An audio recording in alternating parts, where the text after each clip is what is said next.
से रिक्वेस्ट करने के लिए योगी जी से रिक्वेस्ट करने के लिए कि गुजरात, मध्य प्रदेश और छत्तीसगढ़ सारे कई प्रदेशों में गोवा ने ये शर्तें हटा दी और सवर्ण समाज के जो अभ्यर्थी हैं, जो छात्र छात्रा हैं, उनको राहत दी है। आपको क्या दिक्कत आ रही है? आपकी जहां जहां सरकार है वहां पे आपने खुद हटाया, तो उत्तर प्रदेश में क्या ऐसी तकलीफ है आपको जो नहीं हटा? और लेकिन प्रधानमंत्री जी अगर उत्तर प्रदेश योगी जी नहीं हटा रहे हैं, लेकिन अगर देश के प्रधानमंत्री अगर इसको केंद्र से हटा दें, सेंट्रल से हटा दें, तो पूरे देश से समस्या समाप्त हो जाए और सवर्ण समाज में खुशी की लहर होगी और ये लगेगा कि एक देश से कानून की बात करने वाले, न्याय की बात करने वाले राजा ने हमारे साथ न्याय किया है। आज ये बच्चे, सवर्ण समाज के बच्चे सुसाइड कर रहे हैं, डिप्रेशन में है, परेशान है। और बात बता दूं, अभी 3 दिन पहले की बात है, एक लड़की थी 25-26 साल की, जेईई में उसने एग्जाम दिया था और उसका कट ऑफ आया था 92 और कट ऑफ गया था 95, उसका आया था 92।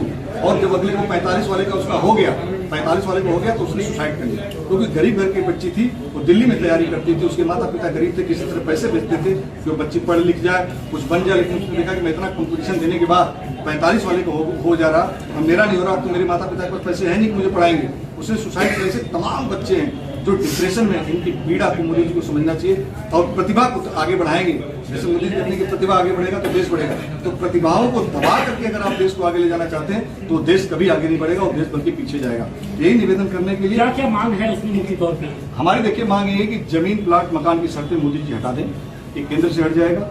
जो आधार वर्ष 2019 में जो कोविड आया था, आधार वर्ष 2019 को मानकर आयु में कम से कम 5 वर्ष की छूट दिया जाए और जो 10% रिजर्वेशन है उसको बढ़ा करके 10 से 15% किया जाए और निकाय के चुनाव में, जिला पंचायत के चुनाव में ये हमें 15% वहाँ भी हमें मौका मिले, जहाँ पे हम अपने सवर्ण समाज के लोग वहाँ पे चुनाव अपना लड़ करके वहाँ भी हमें ये छूट मिलनी चाहिए। यही हमारी मांग है। आंदोलन की क्या